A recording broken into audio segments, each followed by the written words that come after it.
Oi pessoal, tudo bem com vocês? Espero que esteja estudando bastante, hein? O concurso está próximo.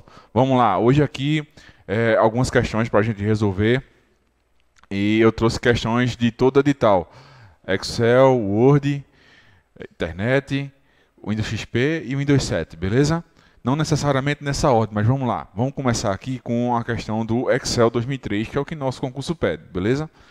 Ó, no Microsoft Excel 2003, a presença de triângulos nos cantos das células indica erros na forma, comentários ou opções de marcas inteligentes. Nesse sentido, assinale verdadeiro para as afirmativas verdadeiras e F para as falsas. Aí eu tenho aqui, ó, as três indagações que ele fala. O triângulo verde no canto superior esquerdo de uma célula indica um erro na fórmula da célula. Um triângulo vermelho situado no canto superior direito de uma célula indica que a célula contém um comentário. E o outro, um triângulo roxo situado no canto inferior direito de uma célula, indica a presença de uma marca inteligente. Assinale a alternativa que contém a sequência correta. Essa, pessoal, é aquela questão que o cara tem que estar prestando bem atenção, tem que ter usado o Excel para saber. Se você não usa o Excel, se você não treinou, você não tem como responder essa questão. Vamos lá. Eu vou esclarecer uma dúvida, aí vocês vão aprender, vão se ligar em qual é a resposta, beleza? Eu trouxe aqui, ó, eu vou usar o Alt Tab, né? O Alt Tab ele abre as janelas, ele disponibiliza as janelas que estão abertas e você com o Tab, você vai escolhendo a que você quer abrir. Eu vou deixar aqui aberto, ó, vou escolher o Excel para mostrar a vocês. Ó. Aqui, ó, de propósito, certo? Eu coloquei a fórmula seria máximo, M-A-X-I-M-O.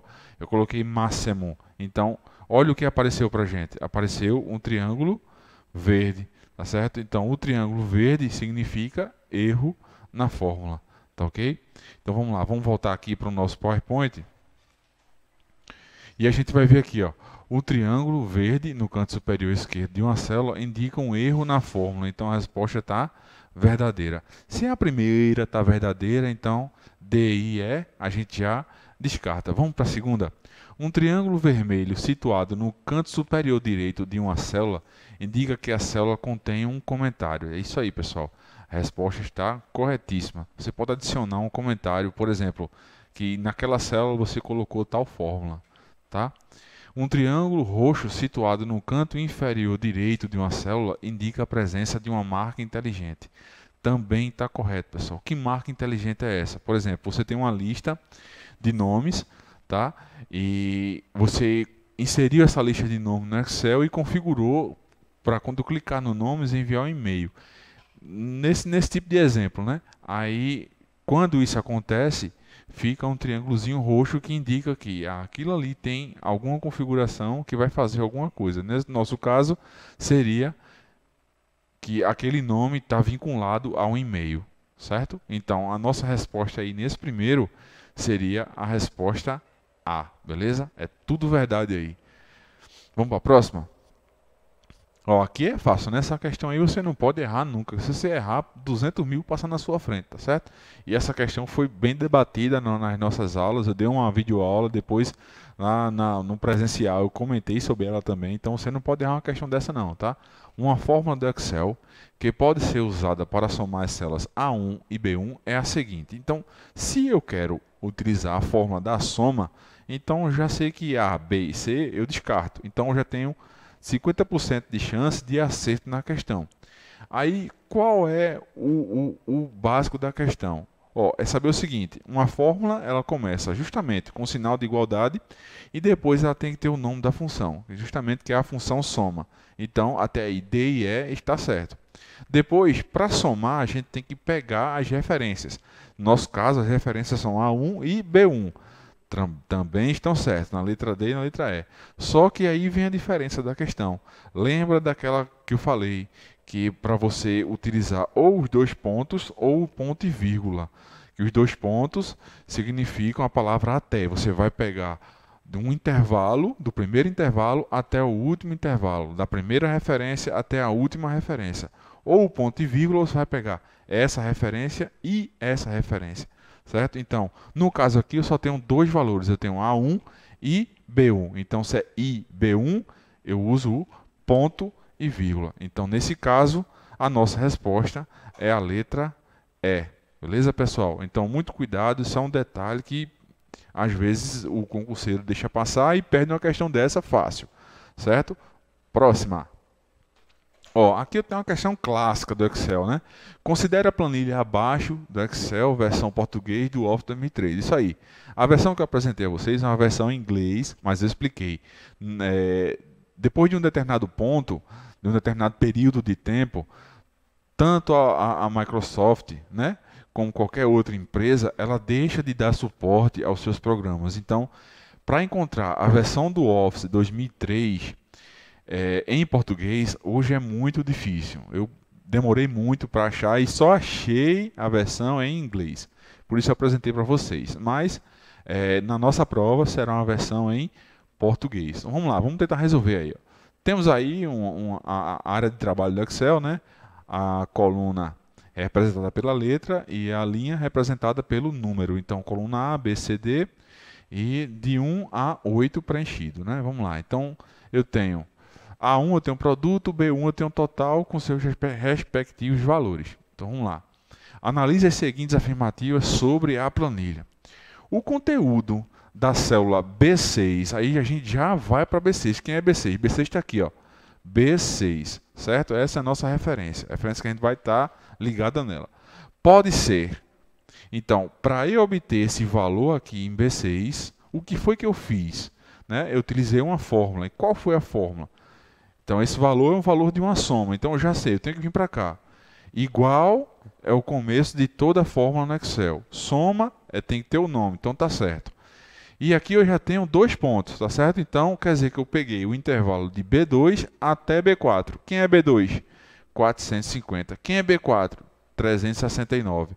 Então, eu somei todo o intervalo, do primeiro até a última referência, certo? Então, se você somar isso aqui, vai dar justamente isso. Então, o primeiro a gente já sabe que está correto. O número 1 está correto. Se o número 1 está correto, eu já olho para as alternativas. Ó. Eu já sei que letra D não existe. Eu já descarto. Já tenho em 75%. Então, vamos lá. Vamos atrás dos outros. Essa aqui é muito fácil, né? Todo mundo sabe. Quem já comeu uma pizza na vida sabe que isso aqui é a forma de uma pizza. Então, o gráfico é do tipo pizza. Beleza? Então, os percentuais exibidos no gráfico são rótulos de dados, cujo conteúdo foi definido como porcentagem. Pessoal, o conteúdo porcentagem é padrão, você não define.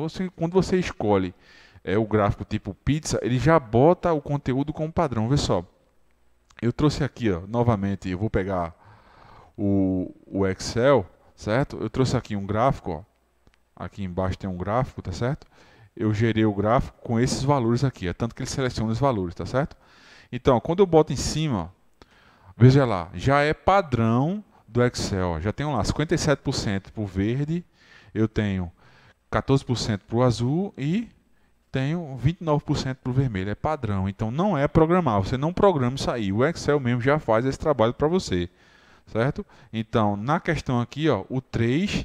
ele não está correto, tá bom? Então a gente fica aí com gabarito letra B, 1 e 2 apenas, tranquilo? Então vamos lá, vamos para a próxima. Aí mais uma questão aí do Excel, essa é uma questão dessa, a gente também debateu esse tipo de questão, você não pode errar, você errar uma questão dessa, infelizmente você vai ficar para trás, tá certo? Então, concentra aí, vamos lá. Não é difícil, é fácil. Considere a planilha produzida com a ferramenta do Microsoft Office Excel, configuração padrão. Sempre que você pegar uma questão assim, dá uma respirada, se tranquiliza, tá certo?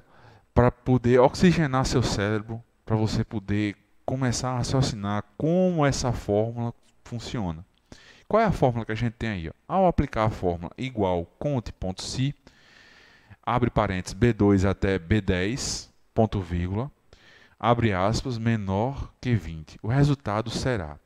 O que é que essa fórmula pede, pessoal? Conte se. Você vai contar se alguma coisa.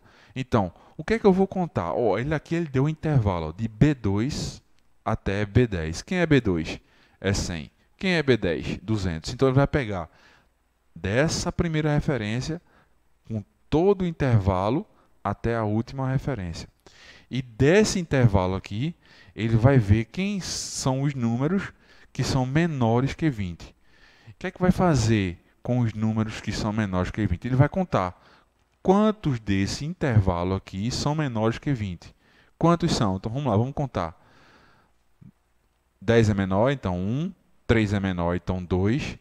20 não conta. 40 não conta. O 2, desculpa, conta. Mais 1 faz 3. 3 números menores que 20. E o 15, tá certo? Então aí eu tenho 4 números menores que 20. Por que o 20 não entra, professor? O 20 só entrava se aqui fosse menor ou igual, certo? 20 não é menor que 20. 20 é, literalmente, óbvio, igual a 20, certo? Então, ao aplicar a fórmula, está aqui a fórmula, o resultado será, nós vimos que é impossível ser 100, é impossível ser 40, é possível ser 10, tá? Só temos aí ou 5 ou 4. Fizemos as contas e achamos a letra A. 4, certo? Essa aí é a fórmula conte-se. E se fosse soma-se, professor? Se fosse soma-se. Soma-se, você pegaria esse mesmo intervalo e ia somar os números que são menores que 20. Não vai ter resposta aqui, mas dá para a gente imaginar. Os números que são menores que 20. Então, 10 mais 3, 13, mais 2, 15, mais 15, 30. Então, aí teria aqui como gabarito a resposta 30 se fosse soma-se, tá certo? Então, se liga aí. Se não praticou ainda o Excel, pratica, tá certo? Que são questões que valem ouro na sua prova, tá? O Excel é a diferença no teu concurso, tá bom? Então, se dedica aí um pouquinho. Vamos lá, vamos para a próxima. O 2003, em sua configuração padrão, não... Aí o que é que não permite fazer, certo? Permite criar um cabeçalho ou um rodapé diferente para a primeira página. Ó, essas 3 questões aí, vou logo adiantar para a gente. Essas 3 questões aí de cabeçalho, para que seja algo diferente, tem um cabeçalho ou um rodapé diferente, o que é que tem que fazer? Tem que ter uma quebra de seção. Se ele não falar de quebra de seção, certo? A questão ela fica vaga. Então, para a questão ficar filé, tem que ter aí falando sobre quebra de seção. Como não tem, a gente já elimina essas 3 aí de cara, certo? Pode-se fazer, professor? Pode fazer. Agora tem que estar falando de quebra de seção. Se não falar, simplesinho como está aí, não faz, tá certo? A gente fica com a letra D e com a letra E. A letra D, o que é que faz aí? Apresenta os números de páginas na visualização normal. E letra E, apresenta o número de páginas na visualização layout de impressão. Vamos lá, vamos ver. Aqui, ó. Então, quando eu quero visualizar, ó, view, eu tenho normal, layout da web e layout de impressão. A questão está falando desses dois aqui, ó. Layout de impressão e normal. O que é que ele quer? Ó? Ele quer inserir número de páginas, tá certo? Ele quer inserir número de páginas, tá aqui. Então, se eu trocar a visualização, tá ativo o layout de impressão. Se eu trocar para normal, certo? E pedir para inserir número de página, tá aqui, ó, tá? Ó, normal, o número de páginas vai ser inserido lá no canto direito, tá certo? E na parte inferior do documento. Quando eu der um OK, ó, aqui é que acontece? Ó, ele volta a visualização para o layout de impressão, tá certo? Então, quando a gente vem aqui para a questão, apresenta os números de página na visualização normal. Não, não é essa, é sim a letra E. Apresenta os números de página na visualização layout de impressão, tá certo? Vamos lá, vamos para a próxima. São opções disponíveis na barra de ferramenta cabeçalho e rodapé, acionada pelo menu exibir cabeçalho e rodapé. No Microsoft Word, versão português do Office 2003, exceto, ó, eu comentei com vocês que o concurso ele pega muito isso aqui, ele pega muito ícone, certo? E aponta o mouse lá para você saber o que é, tá certo? Isso cai muito em concurso. Então vamos lá, vamos fazer aqui, vamos matar essa questão aqui, tá? View. Ele está dizendo aqui, ó, View é exibir, né? Então, são opções disponíveis na barra de ferramentas, cabeçalho e rodapé, acionadas pelo menu exibir. Então, menu e exibir, vamos lá, vamos exibir, certo? Então, eu tenho aqui, ó, cabeçalho e rodapé, certo? Quando eu ativo cabeçalho e rodapé, surge uma barra, tá vendo? Uma barra aqui, ó. Uma barra aqui, ó. Vou desativar aqui, dar 2 cliques aqui e desativar. Quando eu pedir de novo, ó, exibir, cabeçalho e rodapé, vai surgir mais uma barra lá, ó, surgiu aqui, ó. Então, ele quer saber justamente quais dos ícones desse aqui, certo? Quais dos ícones desse aqui não tem nessa barra. Tem todos, exceto um. Então, vamos lá. Eu tenho a hora, Eu tenho essa lupa aqui, não, ó, não tenho, certo? Eu tenho esses dois aqui, inserir número, tenho sim, está aqui. Certo? Eu tenho esse aqui, formatar, tenho sim, está aqui. Ok? Então, presta bem atenção, começa a usar o programa, ainda dá tempo, tá certo? Para poder não errar uma questão como essa, tá? Então, a gente fica aí com inserir calendário, é a nossa resposta. Resposta, letra B, tá certo? Para a próxima, aí, vamos aí. Acho que é a última do Word, não sei. Vamos lá. A figura abaixo apresenta parte da barra de ferramentas e da barra de menus do aplicativo Office Word em sua configuração padrão, tá certo? É possível criar um novo documento em branco pressionando-se o seguinte botão, certo? Ó, quando pressiona o botão aqui, ó, como é que faz para criar um novo documento, tá? Então, qual desses botões aqui indica a criação de um novo documento? Se você achar o botão, vai ser a sua resposta. É claro, né, pessoal? A gente quer criar um novo documento, o novo documento é esse ícone aqui. E esse ícone aqui é a nossa resposta, que é a resposta letra E.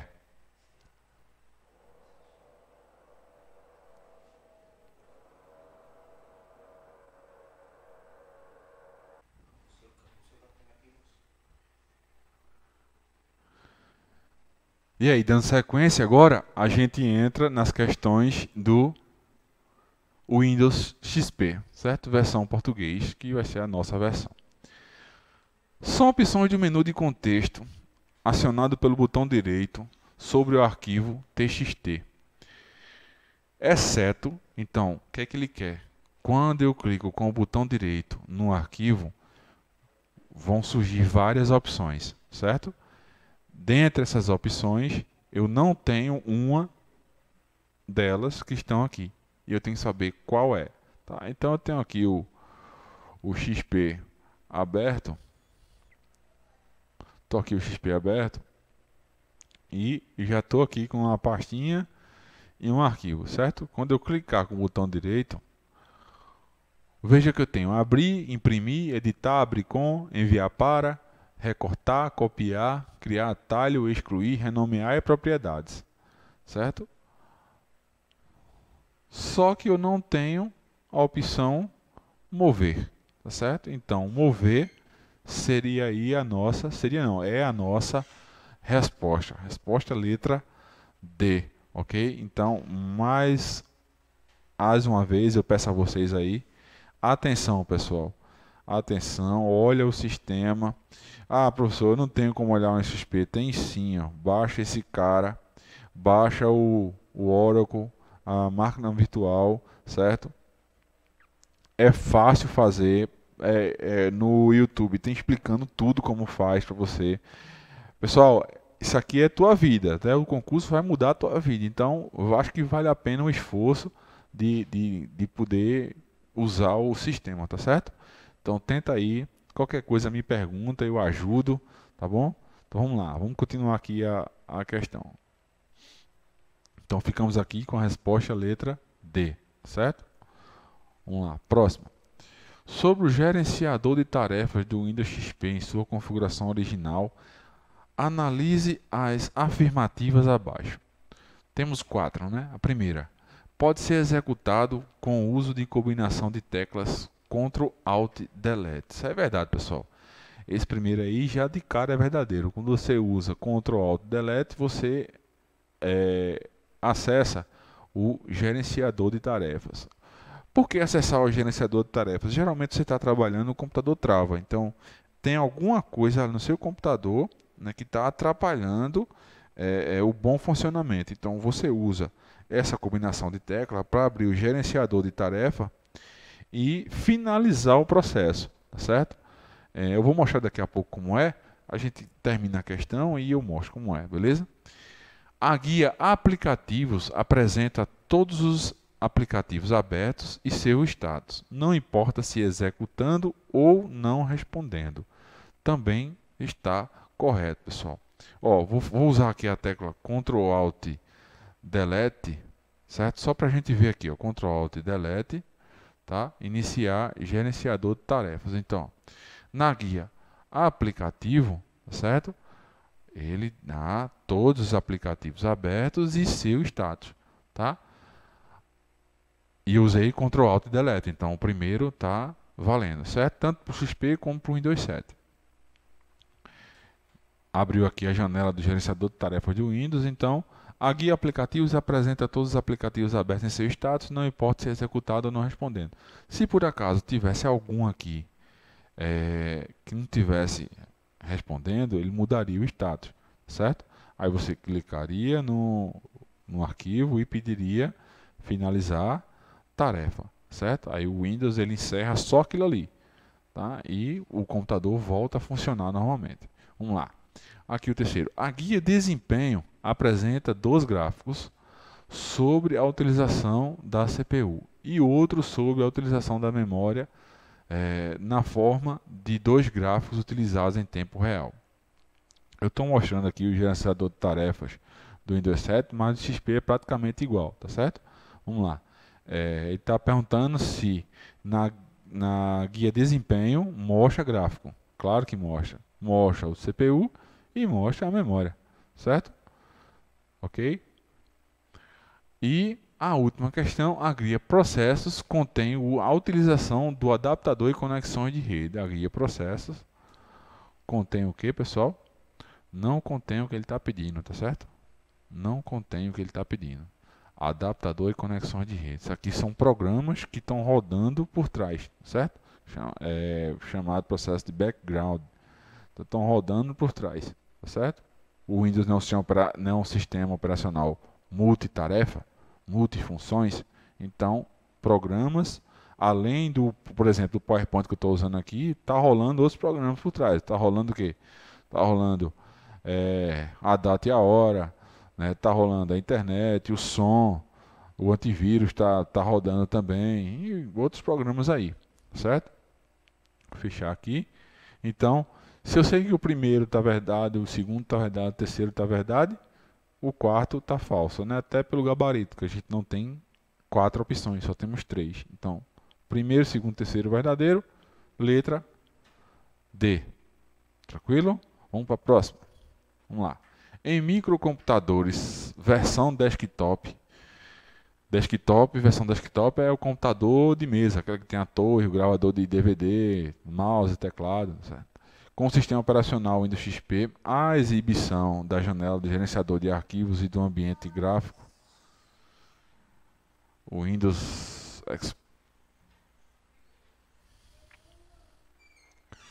Em microcomputadores versão desktop com sistema operacional Windows XP, a exibição da janela do gerenciador de arquivos e do ambiente gráfico do Windows Explorer na tela é resultado do acionamento dos seguintes atalhos do teclado. Tá, pessoal? Quando a gente fala de sistema operacional, tá certo? A gente tem que usar o botão Windows, tá certo? Se eu vou usar o botão Windows, então tem que ser esse botão, o Ctrl não, certo? Então aí já descarta aí C e D, tá? Então, como o sistema é o XP ele não usa o Windows X, certo? O 7 usa, mas o XP não usa. Então a resposta fica letra A. No XP, o Windows X abre isso aqui, ó, certo? O Windows X abre o Windows Mobile Center, onde você pode controlar aí o brilho, o som, ver como é que está a bateria, conectar uma rede e por aí vai, tá certo? Windows X, no Windows 7 é isso aí. No XP não tem função, certo? Então, letra A, beleza? Com relação à lixeira no Windows XP, ó, pessoal, essa questão é top das tops, tá certo? Com relação à lixeira no Windows XP, em sua configuração original, assinale a alternativa incorreta, certo? Incorreta. Vamos lá. Os itens excluídos usando a interface aqui, a interface gráfica normal que a gente usa, envie os arquivos para a lixeira, em vez de realmente apagá-los, assim, eles continuam ocupando permanente espaço em disco. Letra B. Arquivos ou pastas excluídos pelo prompt de comando em um pendrive ou compartilhamento de arquivos em redes não serão colocados na lixeira, serão removidos permanentemente. O espaço reservado para guardar os itens excluídos podem ser determinados pelo usuário. Ao se restaurar um arquivo que estava originalmente localizado em uma pasta excluída, este será recriado em seu local original e o arquivo será restaurado nela. Letra E. A opção esvaziar lixeira no menu arquivo da lixeira permite programar a periodicidade da remoção dos itens da lixeira. Vamos lá. É uma questão clássica, tá certo? Então a gente vai ver aqui, ó. Eu vou pegar aqui o Windows XP para a gente trabalhar em cima dele, né? Vou trazer aqui o Windows XP. Vamos lá. Vou fechar aqui a janelinha. O que é que ele diz, ó? Itens excluídos usando interface gráfica. A interface é a interface aqui que a gente está usando.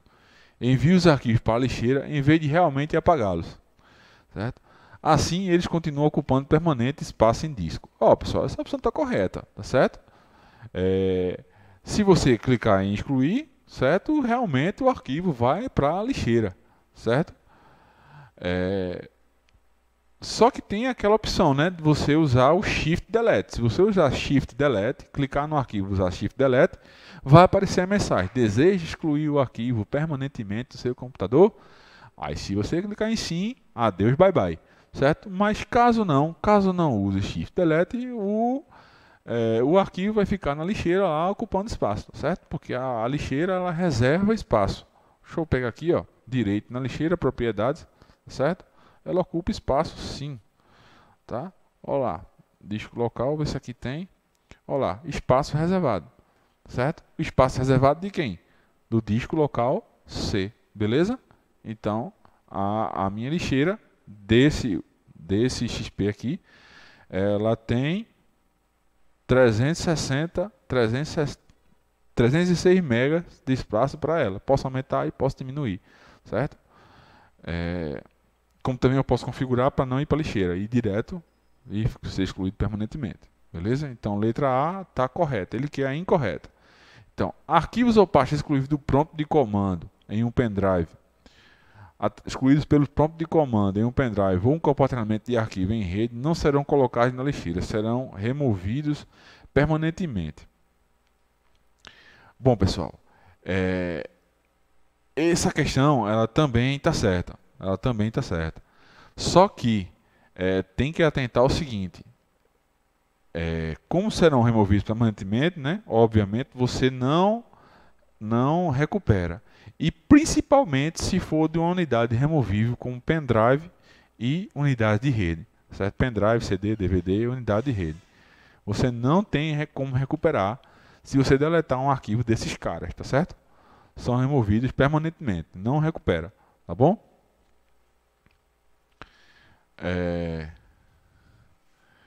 O espaço reservado para guardar os itens excluídos pode ser determinado pelo usuário. Eu acabei de dizer que a lixeira ela é configurável. Você pode aumentar o tamanho do seu arquivo, tá certo? Do tamanho. Você pode aumentar o tamanho da sua lixeira, certo? Então, letra C também está certo. Ao se restaurar um arquivo que estava originalmente localizado em uma pasta excluída, esta será recriada em seu local original e o arquivo será restaurado nela. Olha só, pessoal. Vê que questão, vê que alternativa. Ao se restaurar um arquivo que estava originalmente localizada em uma pasta excluída, esta será recriada em seu local original e o arquivo será restaurado nela. Vê, eu vou entrar na pasta, eu vou excluir o arquivo normal, né? Vou delete assim e mandar para lixeira, ó, lixeira, certo? Sim. Certo? E agora eu vou fechar aqui e vou excluir a pasta, certo? Do mesmo jeito, ó, delete e sim, beleza? Excluir a pasta. Quando eu chegar na lixeira, que eu pedir para recuperar a pasta, certo? Recuperar a pasta, restaurar esse item, certo? Restaurar o item. Quando eu restaurar ela, o que acontece?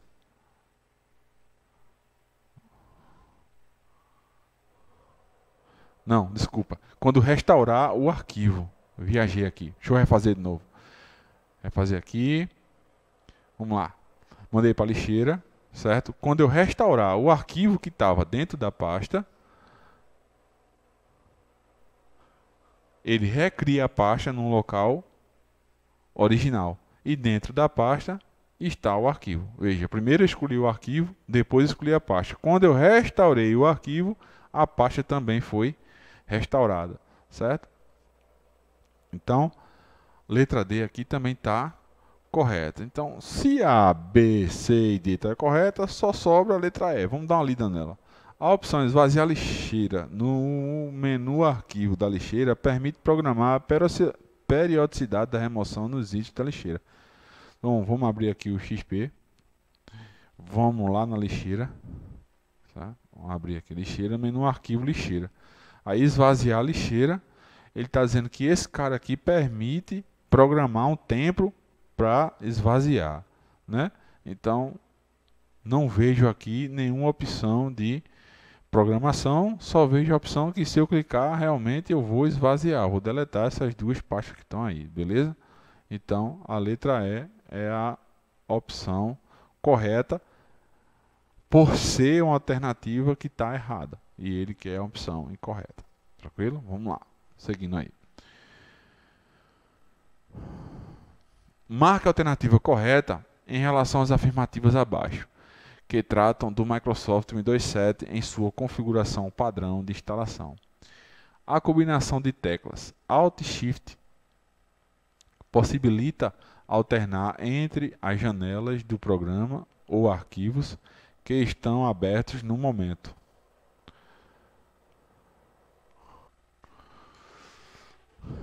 Então vamos lá. Essa combinação de tecla aí, pessoal, ela não faz nada não, tá certo? A combinação de teclas, que até eu já usei aqui na aula, né?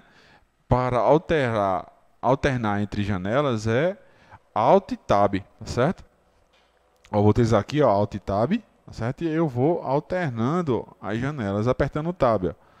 Assim que eu selecionar a janela e soltar o Alt, opa, volta para a janela que estava selecionada, beleza? Então, número 1 aí já não está certo, tranquilo? Então, se o 1 não está certo, a gente já elimina letra A e letra D. Sempre assim, pessoal. Sempre trabalha eliminando logo. Dá uma riscada aí. Se você tem certeza, dá uma riscada já para facilitar a resolução da questão. Ficamos aí com B, C e E. Vamos lá. Vamos atrás. Para desinstalar corretamente um software do computador, é recomendado excluir suas pastas e arquivos diretamente no Windows Explorer. Tá maluco? Se tu fizer isso, dá uma bronca ruim de resolver, tá certo? Para desinstalar qualquer programa, qualquer software do seu computador, tá certo? Você precisa ir no painel de controle, aqui ó, painel de controle, tá certo? Aqui, programas, certo? Você pede desinstalar um programa, ou você vinha logo aqui, direto aqui, ó, desinstalar programas, tá certo? Aí ele vai dar a lista de programas, você clica, quando você clica no programa desejado, você clica aqui para desinstalar e o Windows ele faz toda a desinstalação corretamente. Nunca faça isso aqui, tá certo? Se fizer isso, vai dar uma bronca no teu computador, vai começar a aparecer uns errozinhos e acredito eu que tem necessidade de formatar, né? Então vamos lá. Sabemos aí que o 1 e o 2 está errado, então só sobra quem? Se o 1 e 2 está errado, a gente já eliminou a letra A e a letra D. Então, 2 está errado, elimina C, elimina B, só sobra a letra E. Beleza? Somente a afirmativa 3 está correta. Vamos ler. O item Sistema do painel de controle exibe o resumo das informações básicas sobre o computador, tais como informações de processador, memória RAM, nome do computador e edição do Windows. Perfeito, perfeito, pessoal. Como é que faz para chegar lá? Eu já deixei aqui aberto, mas a gente vai fazer de novo. Ó. Vamos lá. Botão Windows, né? Ou menu iniciar aqui, né? Painel de controle. E eu tenho aqui, ó, sistemas e segurança. Vamos lá. E em sistemas, quando eu clico, aparece aqui, ó, a versão do computador, o nome do meu notebook, quanto de memória eu tenho, qual sistema operacional, o tipo de sistema que eu estou usando. Mais para baixo um pouquinho aparece o Windows, está ativado. E bastante informação que realmente está de acordo com o que está dizendo aqui. Ó. Tá, processador, aparece. Memória RAM, aparece. Nome do computador, aparece. A edição do Windows, aparece. Certo? Então, a terceira alternativa está correta. É isso aí, pessoal. Vamos lá. Vamos estudar. Estuda que dá certo. Né? Estuda que a vida muda. Vamos para a próxima. Windows 7 em língua portuguesa, para que um computador conectado a uma rede torne-se visível a outros computadores e dispositivos conectados à mesma, deve ser usada a seguinte configuração ou ferramenta. Então, o que ele quer com essa questão? Ele quer o seguinte, ele quer computadores em rede, ou seja, computadores em que eu estou usando um e eu consigo acessar o arquivo que está em outro. Isso é simples, isso é uma rede doméstica. É um grupo doméstico. Aí como é que faz, né? Para esse grupo, vamos lá, menu iniciar, painel de controle. Aí eu venho aqui, ó, redes e internet. Em rede e internet eu clico aqui em grupo doméstico, certo? E aqui eu vou seguindo os passos. Meu computador ele não está configurado para isso não, mas o seu vai estar. Então se o seu vai estar, é só seguir os passos aqui, criar um grupo doméstico. Vai pedir um nome, vai pedir para compartilhar algumas coisas, né? Você cria impressora, arquivos, documentos e tal. E aí você tem que fazer tanto no seu como nos outros computadores.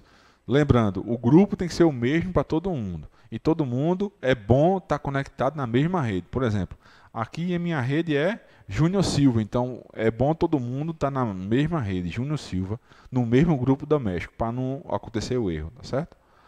Vamos lá, então é isso aí. Então eu sei que é agora grupo doméstico nas configurações de rede e internet. Beleza? Então, resolvida essa questão aí, vamos à próxima.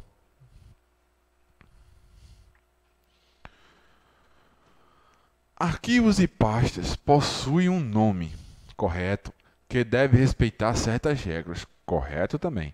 No sistema operacional Windows, com a versão 7, o que é que diz a letra A? A extensão de um arquivo não pode ter mais de 4 caracteres.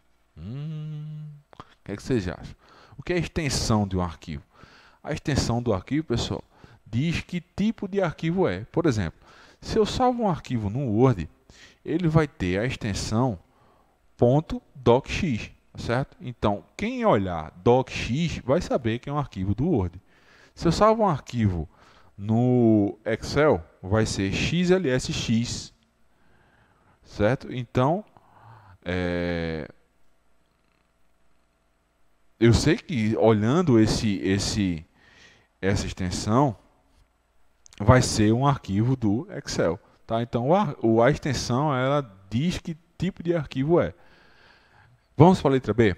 Os nomes podem utilizar qualquer caractere presente no teclado. Não, pessoal. A gente já viu aí que os caracteres têm caracteres especiais, né? E os caracteres você não pode usar a barra invertida, a barra normal, o pipe, você não pode usar a interrogação, dentre outros, né? Então, se você ainda não está ligado ainda quais são os caracteres, volta um pouquinho aí para as aulas de Windows XP, Windows 7, vê lá, tem lá na aula, tá certo? E você vai ver quais são os caracteres que não pode usar. Então, letra B não está correta, né? Os nomes não podem conter mais que 64 caracteres. Pessoal, os nomes podem conter até 256 caracteres, tá certo? Ou seja, 256 letrinhas, tá? Então pode conter aí mais que 64, beleza? Todo arquivo deve ter necessariamente uma extensão. Todo arquivo deve ter necessariamente uma extensão. Vamos lá. Letra D, né? Letra E. Letras maiúsculas e minúsculas não são consideradas como distintas. Olha lá, pessoal. Olha lá, hein? Vamos lá. Essa questão é uma questão boa de se resolver. Vamos lá. Letra A. A extensão de um arquivo não pode ter mais de 4 caracteres. Tá, verdadeiro aí, hein?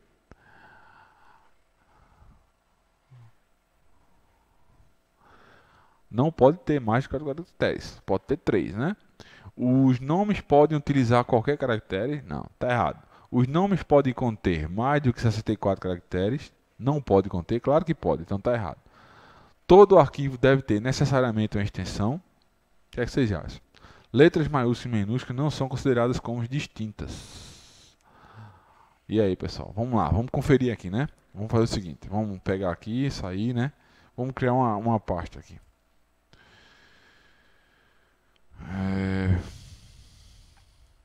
Deixa eu clicar aqui para ir para a área de trabalho. Então vamos lá, vou criar uma pasta aqui. Novo. Pasta. Vamos criar uma pasta com neto maiúsculo. E vou criar uma pasta com neto minúsculo.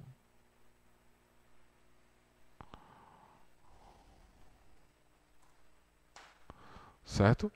Ó, este destino já contém uma pasta neto. Se houver arquivo com o mesmo nome, você será indagado se deseja substituí-los, certo? Então, são consideradas, não são consideradas como distintas, ou seja, você não pode ter uma pasta com o mesmo nome, muito embora ele comece com letra maiúscula ou minúscula, certo? Então, voltando aqui para a questão.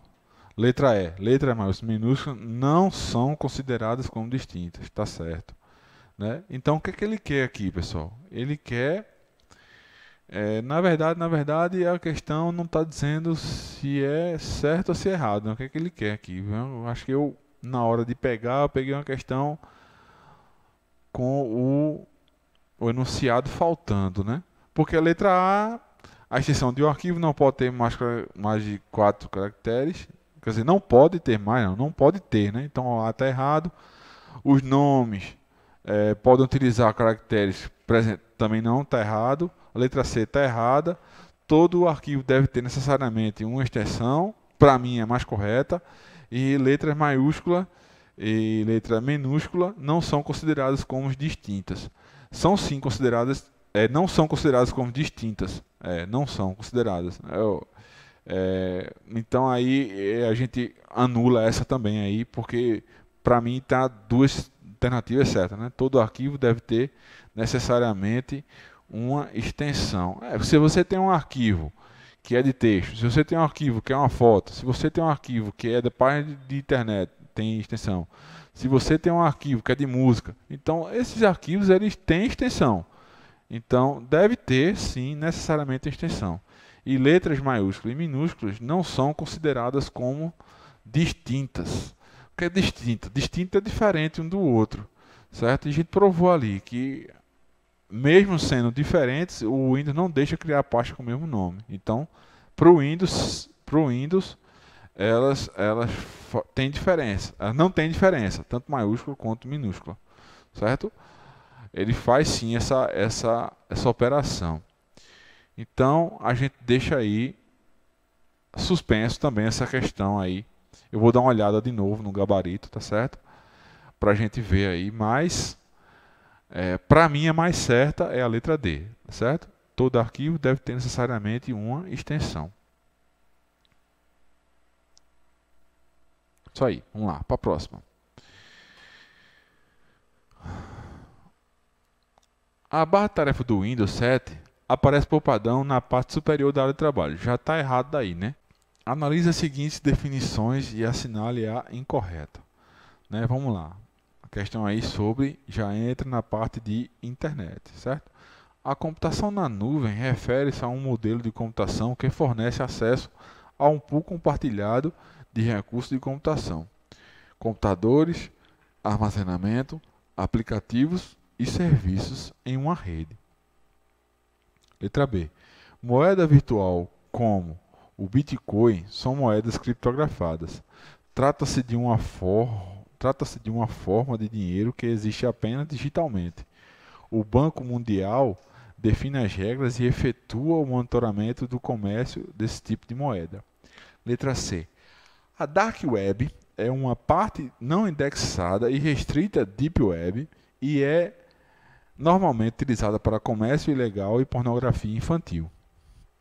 Letra C. A Deep Web refere-se ao conteúdo da World Wide Web que não é indexada por mecanismo de busca padrão, ou seja, não faz parte da surface da web. Certo? Vamos lá, vamos definir algumas coisas aqui. Né? O que é computação na nuvem, pessoal? É você utilizar seu computador, certo? Você vai baixar um aplicativo para armazenar esses aplicativos em uma nuvem, certo? Em um local onde você tiver internet você consegue acessar. Então a letra A está correta, certo? Moedas virtuais como Bitcoin, certo? Aconteceu recentemente um ataque, né? Os computadores de diversos países, de hospital, de empresas, pararam e o cara pedia um resgate em Bitcoin, né? Uma moeda de grande valor, certo? E essas moedas realmente são moedas digitais e são regidas por um banco, certo? Então a letra B também está certa. A Dark Web, pessoal, é uma parte da Deep Web. O que é a Deep Web?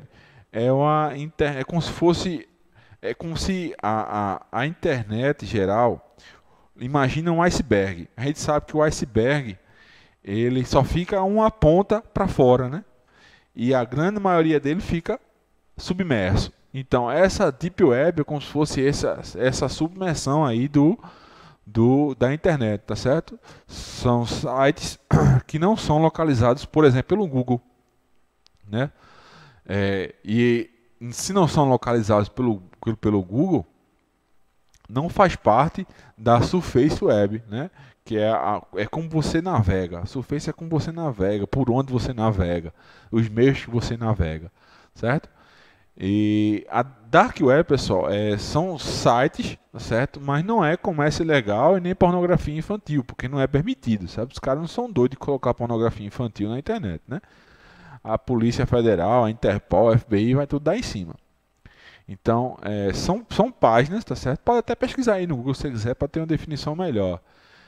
São páginas que não são rastreadas pelos buscadores. Quais são os buscadores? Yahoo, KD, Google, certo? E você precisa de uma certa permissão aí para poder navegar, um cadastro e tal. Não é simples não. Acessar a Deep Web não é para qualquer um não, tá certo? Então a gente fica aí com a resposta letra C, certo? Porque não é para comércio ilegal nem pornografia infantil. São páginas que você não tem como acessar, tá certo?